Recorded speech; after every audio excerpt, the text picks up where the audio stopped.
के साथ शगुन। सहारनपुर में एक ही परिवार के 3 लोगों की मौत। फरीदाबाद से सहारनपुर लौट रहा था परिवार, पुण्यतिथि में शामिल होने गया था परिवार।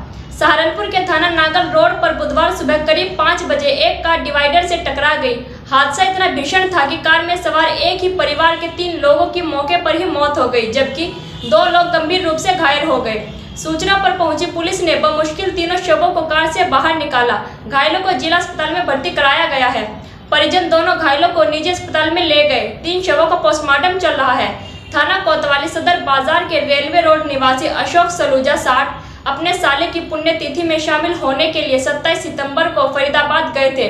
बीते मंगलवार की देर रात को वह अपनी पत्नी चंदा सलूजा 55, साले मनंद लाल नरूला 58, पिंकी नरूला व बेटे अमित सलूजा के साथ एक कार में वापस सहारनपुर लौट रहे थे।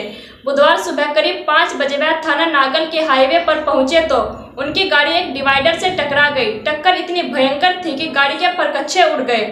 गाड़ी में पीछे बैठे अशोक सलूजा, पत्नी चंदा सलूजा और साले मदन लाल सलूजा की मौके पर ही मौत हो गई, जबकि कार में आगे की सीट पर बैठी उनकी सलज पिंकी और बेटे अमित को गंभीर चोटें आई हैं। अशोक सलूजा के साले की मौत गत वर्ष कोरोना के कारण हो गई थी। साले की पुण्यतिथि 27 सितंबर की थी, जिसमें वह शामिल होने के लिए गए थे। तभी घर वापस आते हुए उनके साथ यह हादसा हो गया। परिजनों ने बताया कि फरीदाबाद में परिजनों का रो कर बुरा हाल है, लेकिन देर रात को सड़क खाली मिलने की बात कहकर परिवार में कार सवार होकर निकल गए। हालांकि परिजनों को भी हादसे का सही कारण नहीं पता चल पाया है। गंभीर रूप से घायल अमित और मामी पिंकी अभी बेहोश हैं। थाना नागल पुलिस ने परिवार के तीनों लोगों के शवों को पोस्टमार्टम के लिए भेज दिया है। सुबह 12 बजे से तीनों का पोस्टमार्टम चल रहा है। वहीं परिजनों का रो कर बुरा हाल है। थाना नागल इंस्पेक्टर बीनू चौधरी ने बताया कि सुबह करीब 5 बजे दिल्ली देहरादून नेशनल हाईवे 344 पर कार डिवाइडर से टकरा गई, जिसमें एक ही परिवार के 3 लोगों की मौके पर ही मौत हो गई, जबकि 2 लोग गंभीर रूप से घायल हैं। तीनों के शव को पोस्टमार्टम के लिए भेज दिया गया है। पोस्टमार्टम के बाद परिवार ने शव लेने से किया इनकार। पत्नी बोली, पहले केस दर्ज हो फिर करेंगे अंतिम संस्कार। गोरखपुर के रामगढ़ ताल पुलिस की पिटाई से हुई कानपुर के व्यापारी की मौत के मामले में मंगलवार की देर रात मृतक मनीष गुप्ता की पोस्टमार्टम हो गया। परिवार के लोगों ने लाश लेने और अंतिम संस्कार करने से इनकार कर दिया।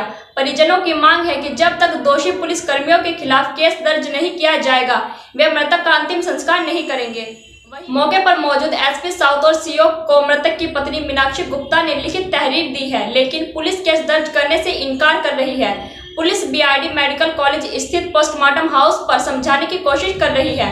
इंस्पेक्टर रामगढ़ ताल जैन सिंह, चौकी इंचार्ज फल मंडी अक्षय मिश्रा सहित 6 पुलिस कर्मियों के खिलाफ नामजद तहरीर दी है। रामगढ़ ताल पुलिस पर किसी को पीटकर मार डालने का आरोप कोई नई बात नहीं है, बल्कि इससे पहले भी कई बार ऐसे आरोप लगते आ रहे हैं। 13 अगस्त को भी रामगढ़ ताल पुलिस पर 20 वर्षीय गौतम सिंह की पुलिस कस्टडी में संदिग्ध मौत होने की खबर आई है।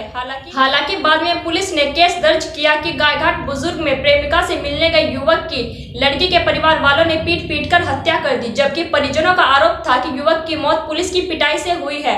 इस तरह से बांसगांव इंस्पेक्टर के रहने के दौरान 7 नवंबर 2020 को भी जैन सिंह पर गंभीर आरोप लगे थे। चौक पर कब्जाधारी 3 व्हीलर संचालकों पर आखिर क्यों मेहरबान है बिहारीगढ़ पुलिस।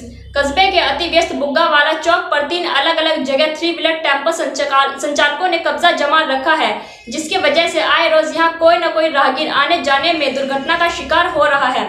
बिहारीगढ़ पुलिस इस सब मामले को तमाशबीन बनकर देख रही है, परंतु इतनी हिम्मत नहीं है कि इन 3 व्हीलर ऑटो संचालकों को कब्जे के किसी अन्य सुरक्षित स्थान पर खड़ा करवा दे।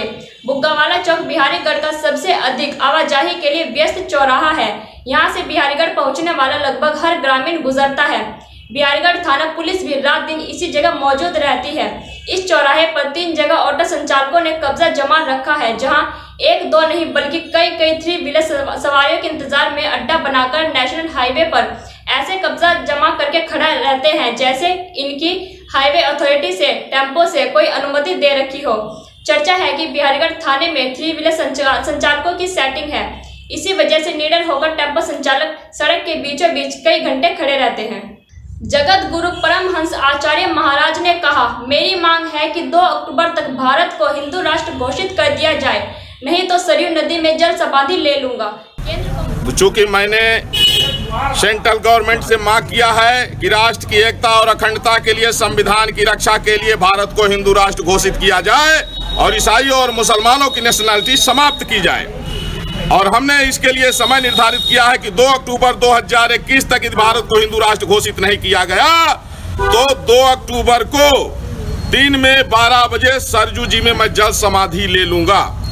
उसके लिए आज मैंने कफन पूजन किया, स्वयं में ही कफन पहन करके, और मैं सरजू जी में ठीक 2 अक्टूबर को 12 बजे जल समाधि लूंगा। क्योंकि अगर भारत हिंदू राष्ट्र घोषित नहीं हुआ तो संविधान, अदालतें, लोकतंत्र, मानवता, भारतीय संस्कृति, ये सब उसी तरह से खत्म हो जाएगा जिस तरह से कभी भारत का हिस्सा रहा Pakistan, Afghanistan, Bangladesh, Iraq, Iran, Syria इत्यादि में खत्म हो गया है।